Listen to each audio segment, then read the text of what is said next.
Are you ready for the best in Sooner football recruiting news? Then it's time to get locked in with Parker Thune and Grayson Singleton. You better lock it up. No, you lock it up. You lock it up. Lock it up. Whether you're a recruiting doomer or sunshine pumper, text the guys on the First Liberty Bank text line at 405-651-3439. And call your shot on the Riverwind Casino jackpot line at 405-329-9000. Do it! Just do it! Now, with Locked In, here's Parker Thune and Grayson Singleton. Come on now. It's a good day. I'm in South Florida, out on the recruiting trail. Grayson holding things down back in the Buffalo Wild Wings studios. Let me tell you, Mr. Singleton, it is gorgeous down here in South Beach. Absolutely gorgeous. And I'm looking forward, as soon as we wrap up here, to getting out to Chaminade Madonna High School to check out 3 high-priority Oklahoma targets in the 2028 cycle at Chaminade, including quarterback target Brady Quinn. When was the last time you were down here in the city of Miami? How long has it been for you? Never. I've never been. You've never been here? I've never been to Miami. I've been to Florida, but I haven't been to Miami. I need to go to Miami for sure, man, because sounds like a good time down there. It is. As long as you stay off the roads, I find driving around Miami to be insufferable. Really? Spending any amount of time on the roads in Miami is the worst because there's always traffic. There's always traffic. 'Cause, you got to think about it. It's basically the southernmost point in the peninsula that is Florida. Mm-hmm. And so all of the traffic is going one direction and coming from one direction. You have the wildlife preserve off to the west, and so it's just all very coagulated on the roads in Miami. So as long as I don't have to travel too far, being in Miami is a nice time. If you have to spend any amount of time out on the roads, though, it gets old. Yeah, I think at some point in my adult life, I'm gonna take a weekend trip down to Miami at some point. The text line already inquiring. Brian and Bigsby asks, "Is there anyone less Miami than Parker Thune?" Oh, there are certainly people less Miami. I understand. I'm not the most Miami type of person.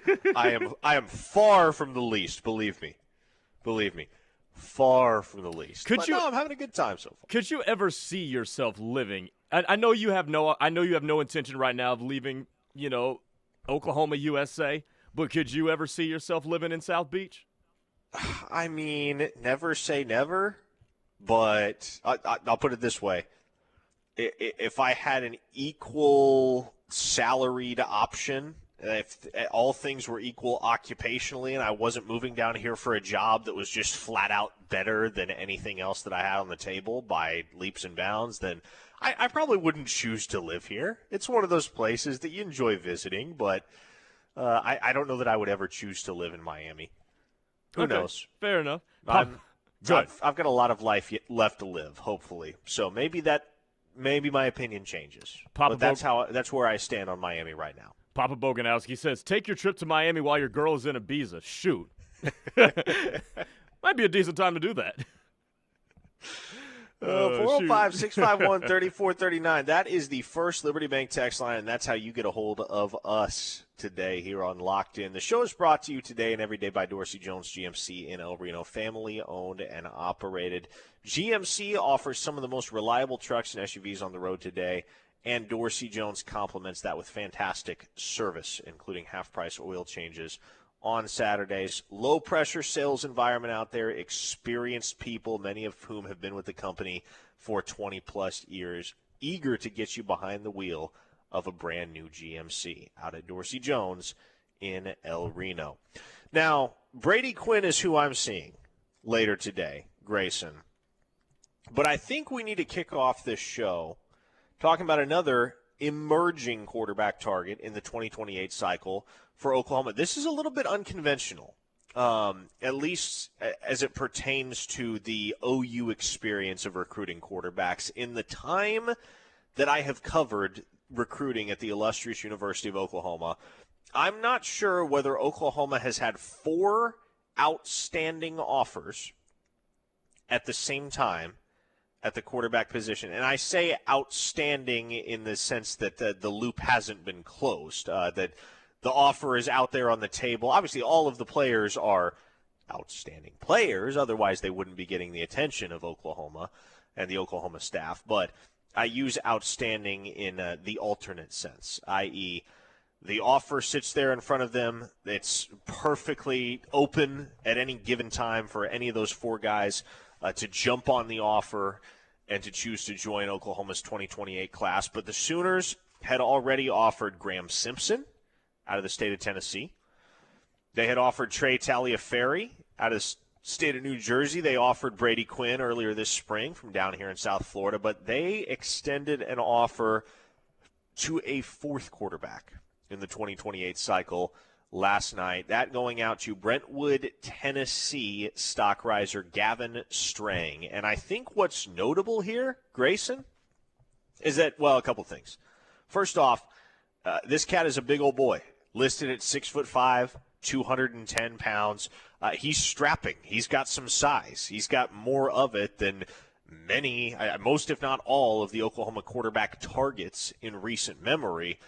And this is also somebody that is still relatively under the radar nationally. When Oklahoma offered yesterday, his only offer to speak of at that point was an FCS offer from Eastern Kentucky. So this is a kid that Oklahoma's ahead of the curve on. And when you flip on the tape, it's clear that there's a lot of potential here. Yeah, no, there certainly is. The guy presents a very live arm. Just a great arm, throws a great ball. And also what I like about him the most, his fundamentals and mechanics are so nice, man. From footwork all the way up to his release point, the way he drives off his back leg. It's what you want to see in a quarterback. And you and I were talking about player comps when you watch the film. You said Justin Herbert, I said Trevor Lawrence. Pretty identical looking types of quarterbacks. And this guy's got it. He's able to play in structure. He seems to understand what his coaching staff wants him to do within an offense. To me, when I look at this guy, who has not been ranked yet by the evaluators at Rivals 24/7 or whatever, I look at this guy and say, there's a lot here that a lot of coaches are going to like because he possesses some athleticism to extend plays and do some off-script stuff, yes, but also he's really good mechanically, mentally, and fundamentally with playing within structure. And no offensive coordinator this day and age, especially with the ego offensive coordinators have these days, no offensive coordinator is ever going to turn down a kid who can play within structure and execute their system. I also think, I mentioned the fact that Oklahoma is the first and so far only P4 offer for this kid. Eastern Kentucky was the only school that preceded OU in offering Gavin Strang.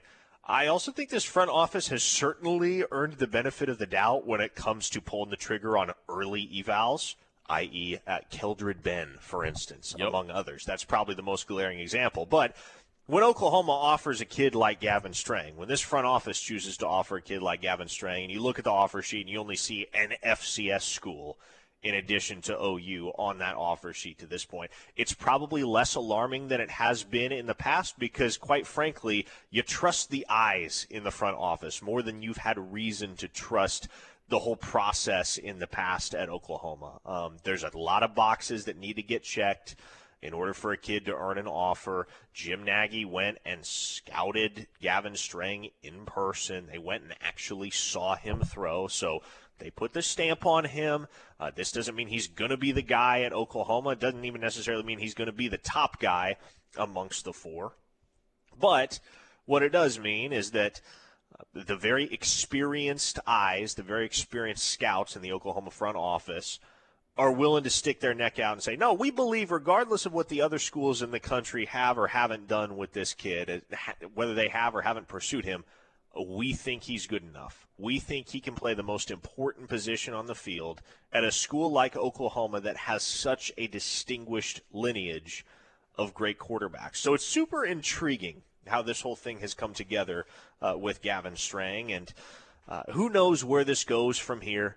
I was told pretty authoritatively this morning that he is going to visit Norman later this summer, so he will get the chance to visit campus, spend some time around the staff, and really get familiar with everything that OU football has to offer. And so it just kind of becomes a question of, well, which of the four do you prefer? Which of the four do you think suit Oklahoma's offense the best? And I know we've had conversations to this effect, Grayson, and we've had many listeners weigh in on the First Liberty Bank text line. But as it stands right now, looking at Strang and having already evaluated the other three, and Brady Quinn, Trey Taliaferri, and Graham Simpson, where do you stand? Who's your favorite of the four for Ben Arbuckle and Oklahoma? Oh, my goodness. Before I answer that question, I had another one that popped into my head for you, Parker, real fast.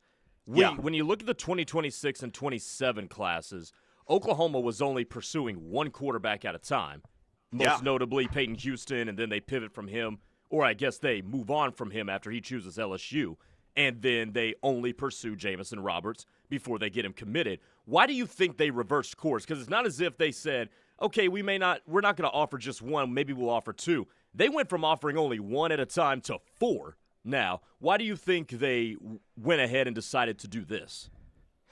I'll read you a text that I got verbatim from someone within the program this morning as I was connecting in Chicago on my way down to Miami. We need to get to know these kids better. This 28 quarterback class seems accelerated. It's a really important position, and we just don't have enough intel on these kids yet. If there's one position you don't want to rush into, it's quarterback. So I think what Oklahoma's doing is kind of casting a broad initial net that they will narrow down over the next few months to a guy or two. You know, they would like to get all four guys to Norman for camp. That's probably not going to happen. Especially a guy like Taliaferri, for instance, who is 1,500 miles away from OU and has almost every big-time offer that there is. Odds are you're not going to get a kid like that to come and throw at your camp. It'd be nice if you could make that happen with all four of the targets, but probably outside the realm of possibility. But I think what the next few months are going to be about for Oklahoma, leading into the 2026 season, both for the Sooners and for their targets at quarterback, is, okay, let's get to know these guys a little bit better. Let's continue to monitor their progress. They have visited with every single one of those four quarterback offers in the 2028 cycle, I was told, multiple times during the contact period. So they are really doing their homework. And so what I think will happen is that they will start to get a better sense, not just of how well these four all individually fit into the system at Oklahoma, but for another thing, how much of the interest is reciprocated? How interested are they in Oklahoma? Do they want to come to Norman? Do they see OU as a fit for them? Because it takes two to tango, obviously. And then once we get to September, October, you try to get those guys in town for game day visits, see what their experience of the Norman, Oklahoma game day environment is, and whether they feel like the offense on a Saturday, as opposed to on film, really does suit their game the way that they imagine it does in the very early stages of the process, or believe it does based on the early returns that they're getting on just sitting down, studying the Oklahoma offense, and getting to know the scheme a little bit better in a preliminary sense. And then, especially after, I would say, late September, once each of these guys has their early season tape put together, generally, you know how it goes, Grayson. Players of any position that are high school prospects will generally cut together an early season reel of tape after about 4 weeks. Mm-hmm. And so, that usually marks the first half of the high school football season. And so once these guys all have 4 more games of junior tape, then I think you'll really start to see Oklahoma hone in on one guy, maybe two, that they would really, really like to have out of these 4 that have checked all of the boxes throughout the process. Not just the initial ones as far as, okay, you're good enough and this is enough of a fit in our minds that we're going to offer you, but the boxes have been checked on the kids' end as well. I like Oklahoma. I'm willing to seriously entertain the idea of playing college football here. I've been to campus. Once all the boxes are checked for a guy or two, then I think you're going to start to see things accelerate in a hurry. I can see. Okay, so that's an interesting point. So it almost seems as if they're going to get to the same point that they were when it comes to targeting one, maybe two quarterbacks, but they're going to have a broader start, which I think is a very prudent way to go about that.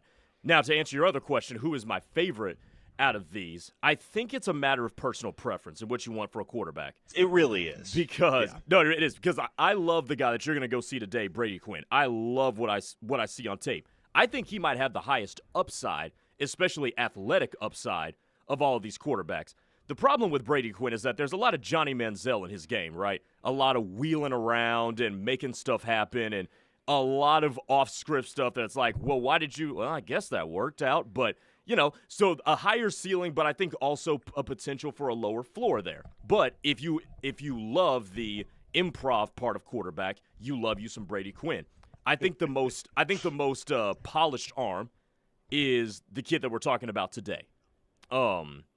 Who just got the offer. Parker, remind me his name because he just slipped my head. Gavin Strang. Thank you. Sorry. I think he has the most polished arm.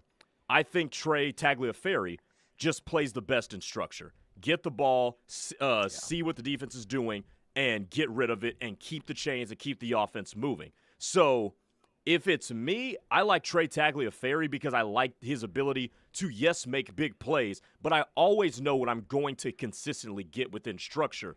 But perhaps the biggest upside, and by the way, the best television draw might end up being Brady Quinn.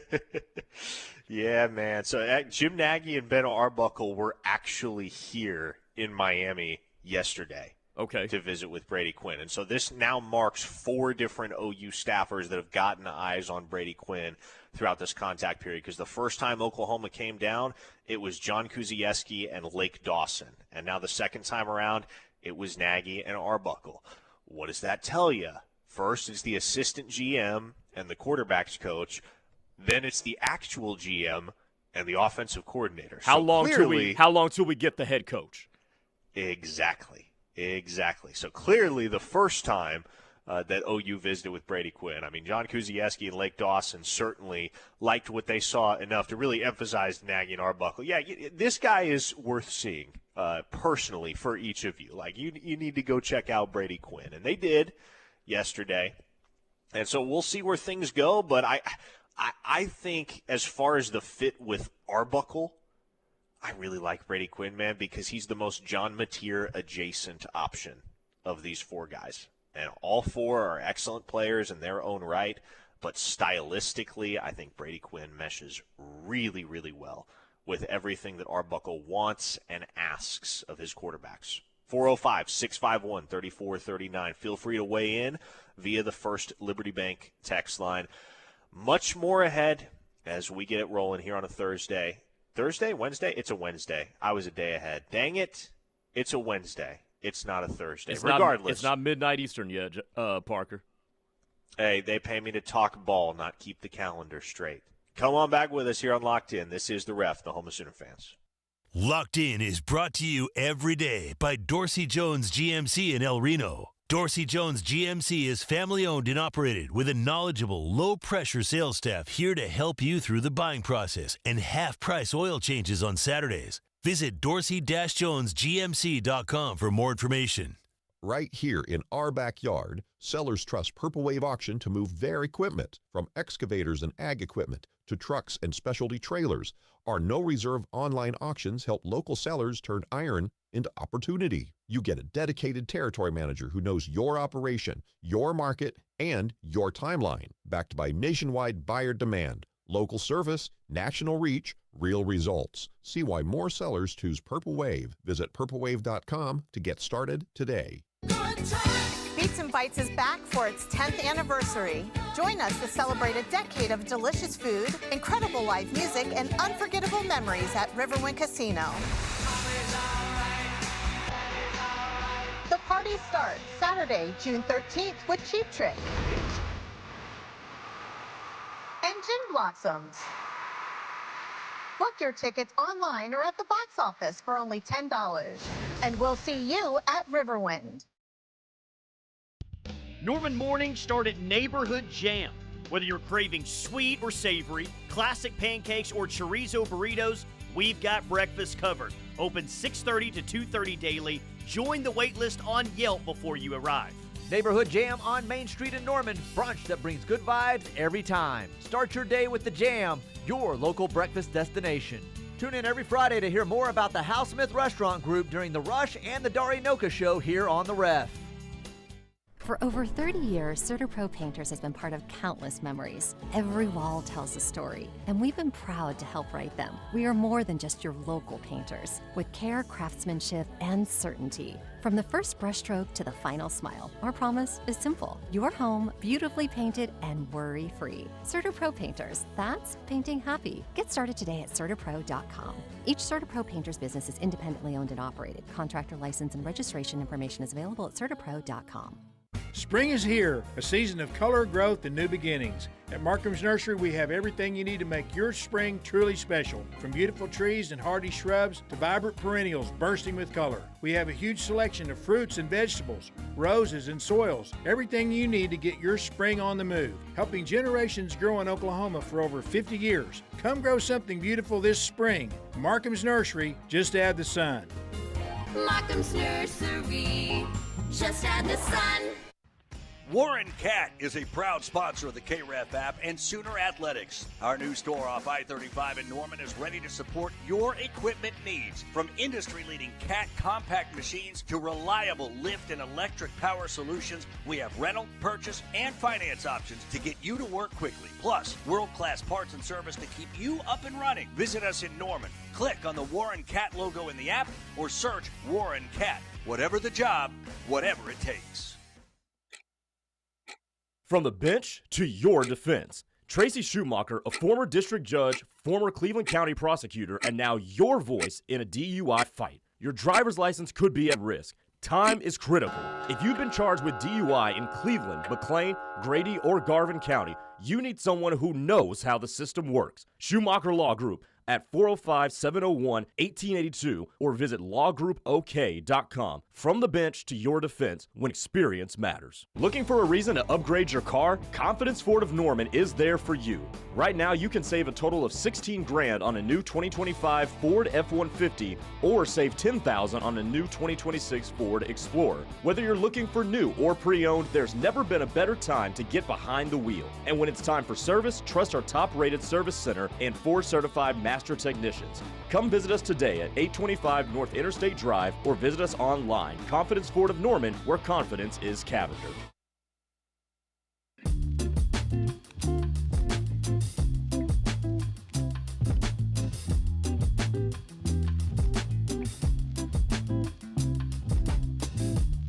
Vibing our way through a Wednesday. And it is a Wednesday. Here on Locked In, Parker Thune alongside Grayson Singleton. I've been up since 3 a.m., Grayson. That's the excuse I'm making. Why? Losing track of which day it is. Well, because I had to wake up at 3 a.m. to get in the air. Wait, okay, so first of all, were there no direct flights from Oklahoma City to Miami? No direct flights from OKC to Miami as far as I'm aware. Oh, okay. I see. Okay. If they were, they were on, like, Frontier, and I'm not flying Frontier. I have standards, okay? I mean, look, I guess with Spirit shut down, Frontier is going to get all the crap in the airline. But here's what I've never understood about connecting flights. Why would you have to go to Chicago to then hop on a plane? Like, connecting flights is the most inefficient thing in travel that has ever been invented. Like, if you have to go to Dallas, okay, that's one thing. But why Chicago go the opposite direction from Miami and then go to Miami? I don't know, just shower thoughts from Grayson Singleton, but connecting flights make no damn sense to me. Sometimes that is true. Like, I can recall, I think I connected in Miami last year going to Jacksonville. I'm pretty sure, yeah. Connected in Miami to go to Jacksonville, which just makes no sense because you're flying past Jacksonville to get on a flight back to Jacksonville. Look, people that are way smarter than me and make a whole lot more money than me are in charge of configuring airline travel and maintaining flight plans and, running that whole side of the operation. I just get on the plane and get where I need to go. So, yeah, I went to Chicago this morning, ate a quick breakfast, hopped on a flight from Chicago to Miami, and here we are. Is Ben Arbuckle listening to this show right now? Ben Arbuckle may just be listening to the show right now, because as we were sitting there in the first segment talking about Gavin Strang, Ben Arbuckle retweeted the OU offer announcement posts for Oklahoma's other 3 quarterback offers in the 2028 cycle. Went and retweeted the offer announcement from Brady Quinn from weeks ago, the offer announcement from Trey Taliaferri weeks ago, and the offer announcement from Graham Simpson over a year ago. So if he's not on the road, he might be sitting at home listening to Locked In right now. What's up, Coach? How you doing, man? Glad you're listening.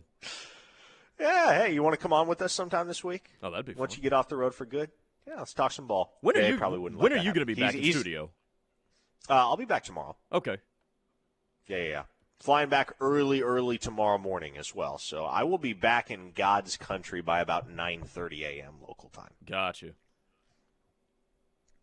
A 405 listener says, I fly American Airlines nonstop to Miami. It's been a while, but it was once an option. Yeah, well, if that was an option, that was not the most cost-efficient / timely option that Expedia had available for me. So this is the plan that made the most sense, and here I am down on South Beach. Gator says, Grayson is so Miami, he would have just taken a PJ, Parker. I do not have money yet for a PJ. I don't know if I ever will have money for a private jet. I've never thought of myself as Miami. In terms of like my city personality, I've always thought of myself as more of an Upper East Coast person. Upper East Coast, huh? Uh-huh. So like Boston? Maybe not Boston, but like maybe not Upper East Coast to limit it there too, but somewhere along the lines of like in between a New York and a Charlotte type of personality. Ah, so Baltimore. Oh, God. No. Cup of Dirt says, and this is true, I can speak from experience here, it's sometimes better to drive to Dallas because you can get nonstop flights to nearly everywhere. Yeah. That is true. I have done that true. on many an occasion, just driven down to Dallas and gotten a direct flight somewhere. Oftentimes that is an easier option, especially because Dallas and especially that Love Field Airport, I believe that's the one that's a little bit further north than the DFW airport. But they're both like not much more than 2.5 hours down the road. CJ Sooner in Florida says connecting flights are based on hubs and where they have more planes / flights, I believe. Fair enough. Yeah, I have no idea how it works. So, East Texas Sooner with an incredible poll. He said Brentwood, wasn't Reggie Grimes from there? Yes, indeed. 4-star 2020 defensive end signee Reggie Grimes, who never did much of anything at Oklahoma, was indeed from Brentwood, Tennessee. I think the only notable game he had in a Sooner uniform was actually that Nebraska game in 2022. I want to say he had 2 sacks.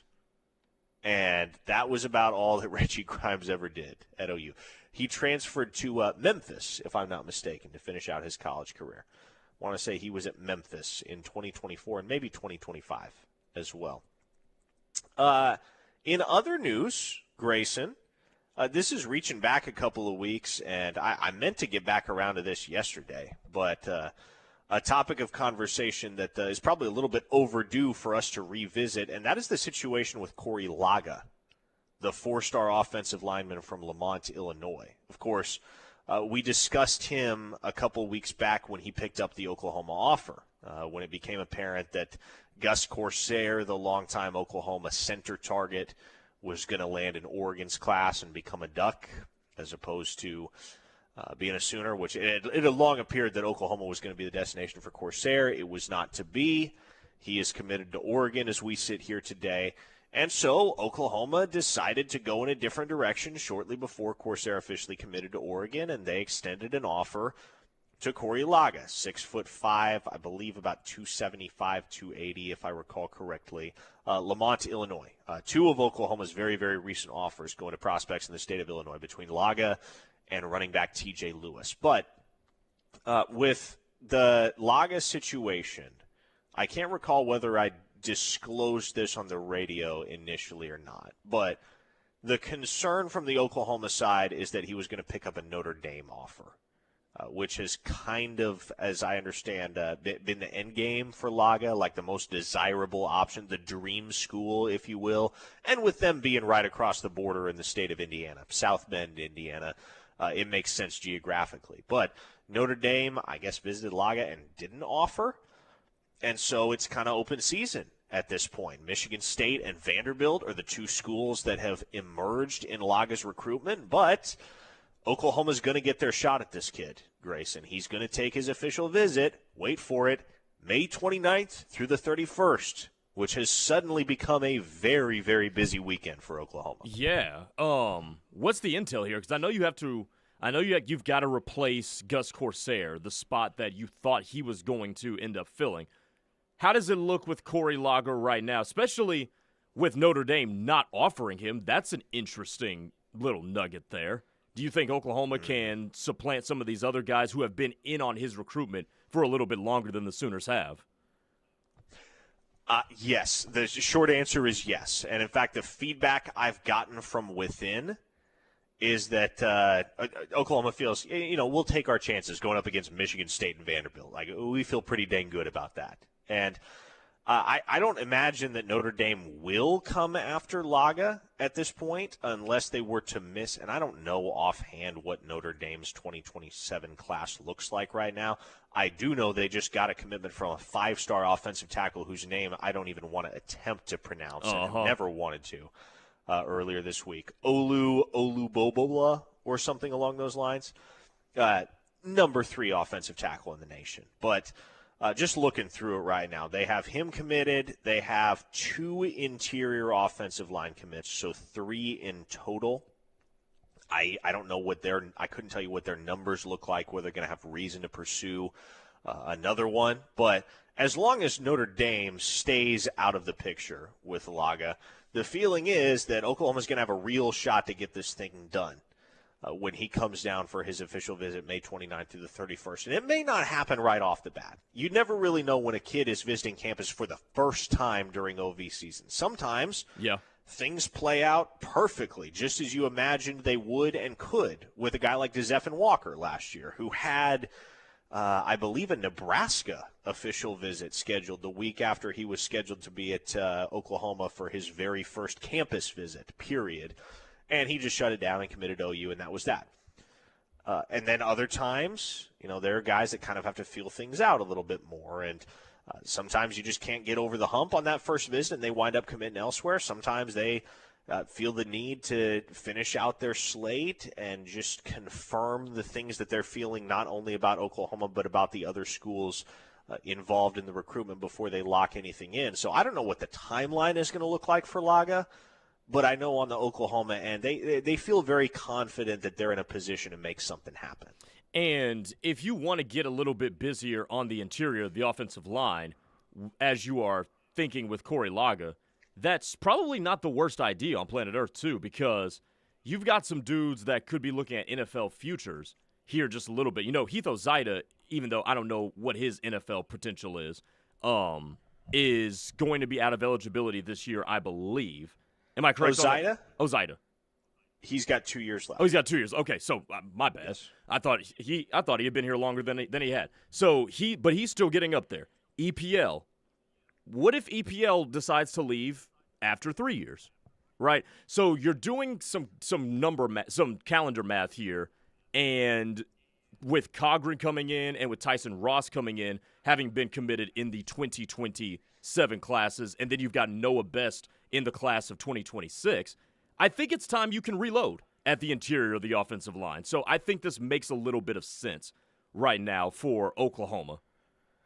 And the projection is a center projection, at least as far as OU is concerned with Corey Laga. That's where they see him playing long term. So that is quite literally a one-for-one Corsair replacement. And there is some thought that, okay, he doesn't have to play center, But center is where we would ideally like to have him, which is kind of what they were thinking with Corsair, who is certainly an interior guy. I mean, Laga is the type of guy that could play tackle realistically, but Oklahoma sees him moving inside.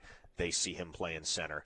Blake from Owanso wants to know, is Brian Swanson still taking an OV? Yes, he is. Another one of the highly coveted official visitors that's going to be in town May 29th through the 31st. Now, can Oklahoma overcome Texas? That is kind of the lingering question. My answer remains no.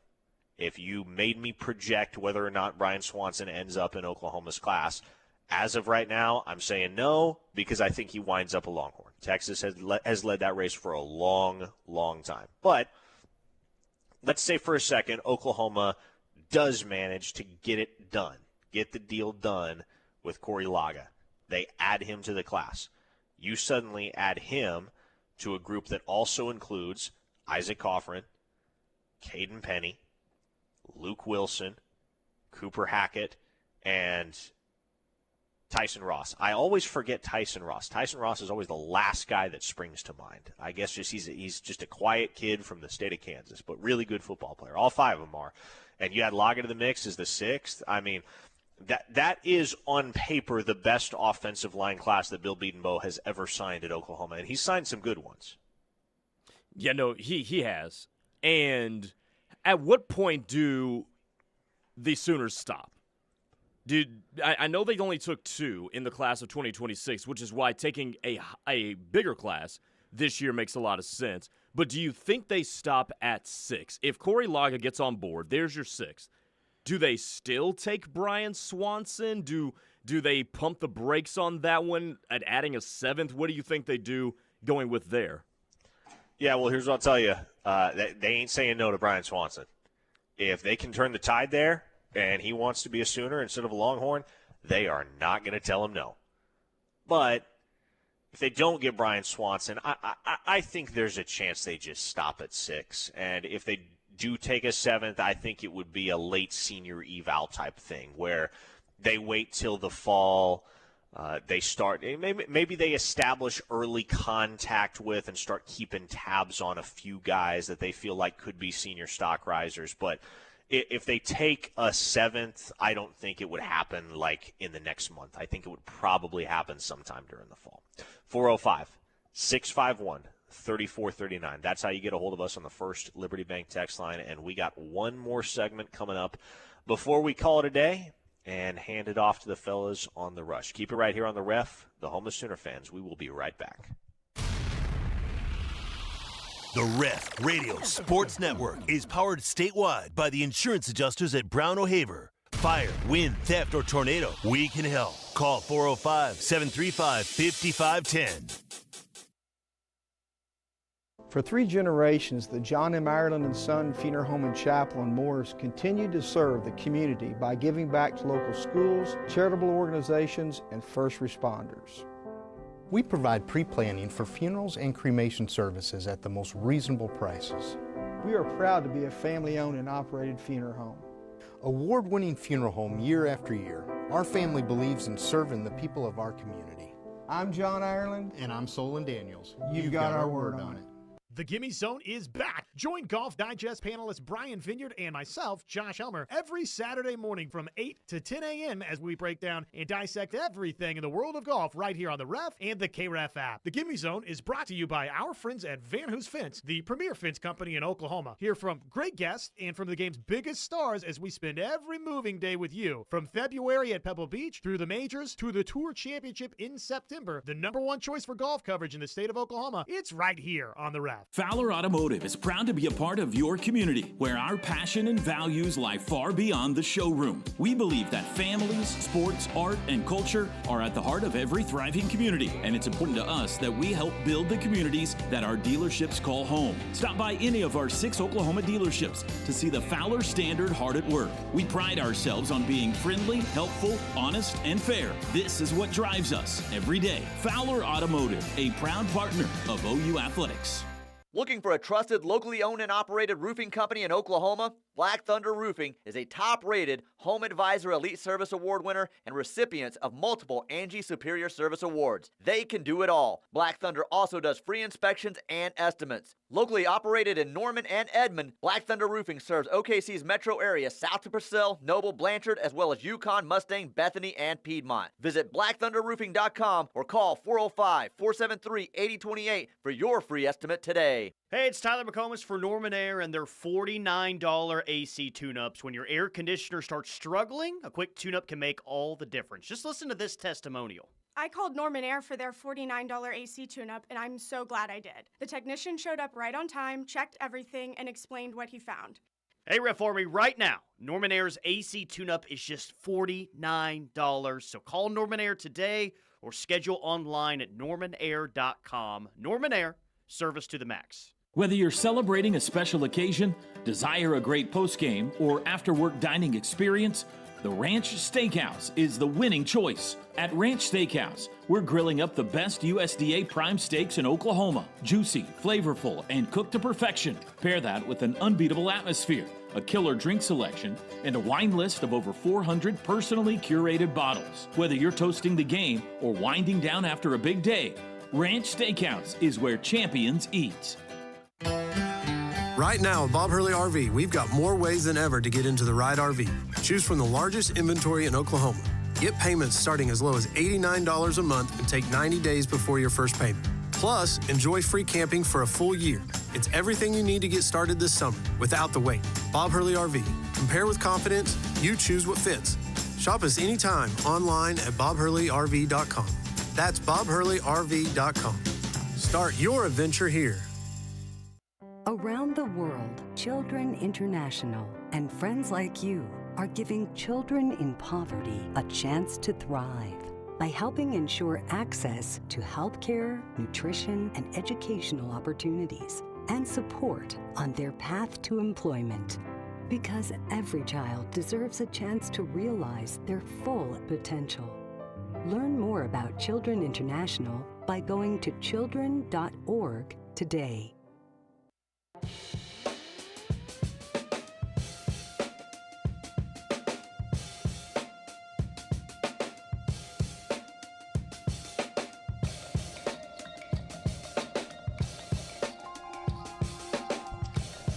Man, I think this is one of the stiffest insults Grayson Singleton has ever received on the First Liberty Bank text line. CJ Sooner in Florida said, Grayson is a Seattle-type personality. Jeez, man. You want to defend your honor here? I mean, for one, I don't know what the Seattle-type personality is. I'm not very familiar with the Upper West Coast. I don't know. I mean, granted, I don't think I'd want to live in Seattle. I mean, there's pretty cool stuff in Seattle, but I don't even know enough about what the stereotypical person from Seattle is even like. I can't imagine the stereotypical person from Seattle is terribly happy or positive or cheerful. How can you be when the weather is just miserable as often as it is? That's up in true. Seattle. And yeah, that usually is not said complimentary. So I don't know what gives off Seattle to you. I'm curious. I would love to know the answer to that question as well. I would love to know it. Dave from Norman on the text line, which again is 405-651-3439, asked, where does Oklahoma's 2027 class currently rank? Well, for rivals, it is number 3, behind Texas Tech and Texas A&M, who is number 1, and they look pretty well poised to stay at number 1 if we're going to keep it a buck here, Grayson, because they currently have 5 stars committed. Mm-hmm. 5 of them. Mm-hmm. And 8 of the top 75 prospects in the nation. Their class headlined by the number 1 offensive tackle in the country, Mark Matthews. Number 2 is Cooper Hackett, by the way, so Oklahoma ain't too far behind A&M in that department. But they got the number 1 safety in the country, Kamari Dorsey, out of the state of Georgia. The number 3 interior offensive lineman in the country in Kennedy Brown. Yep. Zyron Forstall out of the state of Louisiana, number 2 edge in the nation, and the number 5 cornerback in the country in Raylon Henry out of the Baltimore area. And so I think because of how top-heavy that class is for A&M, it's going to be really, really hard at this point to knock them off the pedestal, because what you'll look for in a number one class is you'll look for top heaviness. Yeah, you got to have quantity, but you also generally got to have at least 4 or 5 5-stars. And Oklahoma is still tracking to be in that conversation and to have guys on that type of short list, because you look at their top 3 commits right now: Cooper Hackett, Caden Penny, Seneca Driver. Hackett and Penny are 5-stars. Driver should get there. He's not a consensus 5-star, but he's a 5-star according to Rivals. And then Cooper Witten is sitting right there on the cusp of it at number 39 in the country. I'm not sure how much steam he's got left as far as rising up the rankings go, but as we have discussed, there are a couple additions, potential additions for Oklahoma down the line in this 27 cycle that could wind up being in the 5-star conversation, the most likely of which I would say is Bodie Sparrow. Yeah, he's going to be interesting just because of the way he just pops off tape. It's hard for me to see, and Parker, you can let me know about this, how often are tight ends, and I know it happens, but how often do tight ends get to that 5-star magnitude? I would say there are 1 or 2 a year. Okay. You have to be a certain type of dude, a special type of dude. And Seneca Driver is that type of guy. Like I'm confident. I wouldn't typically be, but I am confident that Seneca Driver closes the cycle of 5-star. I think that will happen. So what we're looking at is 3 5-stars right now with Hackett, Penny, and potentially Driver. I guess if you get Osborne on board too, Gabe Osborne could close the cycle as a 5-star. He very well could. I think I maybe would say Sparrow has a better shot than Osborne, just because Sparrow's so dominant on both sides of the ball that I think his senior tape has a chance to really, really open some eyes. But Sure. Osborne, obviously, as well, as a guy that is, I think, nationally number 29 according to Rivals, so he's sitting there right there on the fringe as well. There could be as many as 5. That is within the realm of possibility for Oklahoma. You get Sparrow, you get Osborne, and Driver takes that leap from not just a 5-star for Rivals, but a 5-star in the consensus. Yep. You could have 5. I can't recall. I don't know if Oklahoma has ever signed 5 5-stars in the same cycle. The most that they've had in the Brent Venables era would have been, 3 in the 2023 class. They had PJ, Peyton Bowen, and Jackson Arnold. Yeah. I can't think of anything different there. CJ Sooner in Florida chimed back in saying, "I'm not dogging you, Grayson. Seattle people aren't bad. They just have your general outlook on life. Think you're pushing stereotypes too hard." Okay. No, it wasn't stereotypes. I genuinely have never met anybody from Seattle. I do know they have good basketball up there. I think basketball is a real part of that culture. But yeah, no, I have no idea. I had no idea what the personality, let me say personality, of somebody from Seattle would be. So that's interesting. They had even better basketball culture till OKC stole their NBA franchise. This is very, very true. This is Glenn very from true. Nashville, without knowing Corey Laga's wingspan, his size screams tackle as opposed to center. And I get why you would think that, Glenn, but I believe the original comparison that we made when we talked about Laga a couple of weeks ago would be Jake Michaela, who's going to be Oklahoma's starting center, obviously, in 2026. And Jake Michaela is listed on the official university roster at 6'6" and 300 pounds. And so it's not just the case that guys who are big and maybe a little bit more lean by offensive lineman standards are automatically tackles. Michaela, I mean, he's not just played center across his career at Stanford and Oklahoma. He's played guard as well, but I don't think he's ever played a snap at tackle. He's been an interior guy his entire college career. And so, again, there's the possibility that Laga could see snaps at tackle. I kind of view him in the same light as a Heath Ozida in that sense, because Ozaida's a guy that played tackle in high school. A lot of guys play tackle in high school. And if Oklahoma needed him to, he could play that spot in a pinch, and I believe he has. I believe he did at one point in 2024. But Oklahoma prefers him at guard. They prefer Laga at center. Long term, that's what they think the ideal vision for him is. He's playing center and playing it darn well for Bill Beatonbow. Brian in Bigsby says, Seattle personality is year-round seasonal depression. Mustang Yehu says, growing up in Seattle, they do not have basketball culture, or they wouldn't have lost the Sonics and would have built a new arena. Interesting. I played against a couple of pretty good AAU teams from Seattle, but okay, I'll take your word for it. Dave from Norman says, I have a coworker who lives in Seattle. They're the type who make their own granola and drive electric cars and wear Birkenstocks everywhere. I think I could get into one of those three. I don't wear Birkenstocks. I would never make my own granola. I would own an electric car if I had the money for it, yes. Or at least a hybrid. The Bleeper says Seattle equals liberal as hell. I would say that is generally true. Yeah. PFC, Bob from Cement. The typical person in Seattle is a liberal wacko who does lots of heroin. Well, shoot. I'll take your word for it, Bob from Cement. I have never in my life been to Seattle. I've never really been to the Pacific Northwest. Went up to Oregon last spring, and that was a nice trip. But I've never been to the state of Washington. Maybe one day. Puerto Rican Sooner, circling back to the log recruitment, says can't sleep on Vandy anymore. And that's definitely true. Mm-hmm. I mean, Vanderbilt is nobody to scoff at in recruiting battles these days. And I'm trying to think, have they won any against Oklahoma? None that I can think of, but they've won some high-profile battles, certainly. Have not gotten the better of Oklahoma head-to-head on the trail, at least that I can recall. And trust me, there would have been a meltdown if they had, because Vanderbilt has been awful for so long.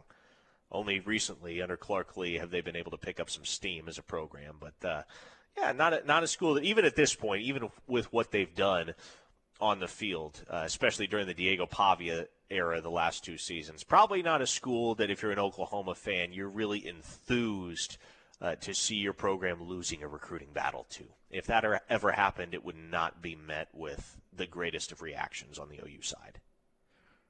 Yeah, I would agree with everything you just said there, because if you're going to lose, at least lose to somebody that is respected at that particular moment in time. You don't want to be losing to you don't want to be losing to, let's just say, I don't know, Arkansas, right?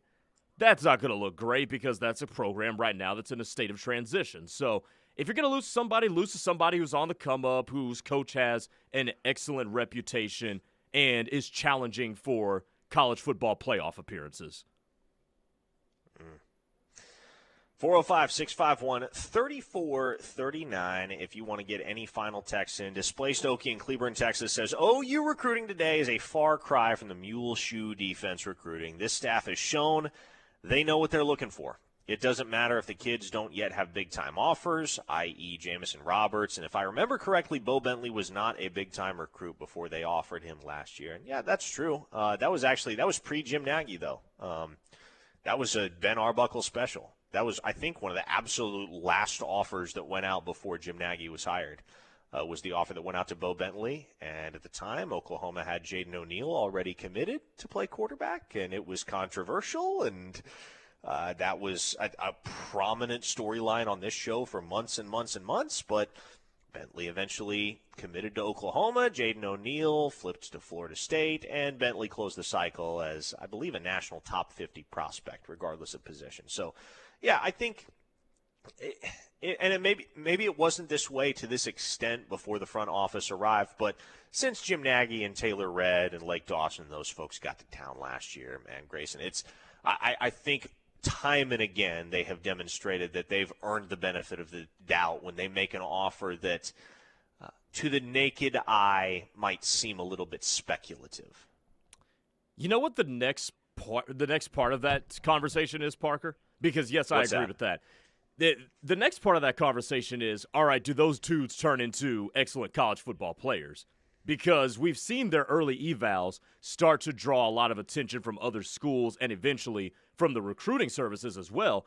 What we've yet to see is if those early evals actually end up turning into great football players. That's what I'm curious to see next. Mm-hmm. Yeah, and, it's the front office's job to get the guys here. They're overseeing talent evaluation and I guess just a whole recruitment aspect of talent acquisition. But once they get in the building at Oklahoma, It's where they turn them over to the coaches, and that's where you got to trust the likes of Brent Venables and Todd Bates and Bill Biedenbow and everybody else on staff at the University of Oklahoma to make sure that those guys are getting developed and polished into the best college football players that they can be as individuals and contribute to what you would expect and what Oklahoma fans always expect to be a championship-level product in Norman, America. That is going to bring this phenomenal installment of Locked In to its conclusion. From Miami, this is Parker Thune signing off for myself and for Grayson Singleton back in the Buffalo Wild Wings studios. Don't go anywhere, though, because The Rush is coming up next. Tyler McComas, and it's Wednesday, so I believe that means Travis Davidson is doing it with him. Nope, they switched. They switched. It's Ted. They already did the switch? Okay, yeah, I think so. Your usual Rush crew, Tyler and Ted, coming up. Grayson and I will see you same time, same place tomorrow here on The Ref, the home of Sooner fans. Take it easy.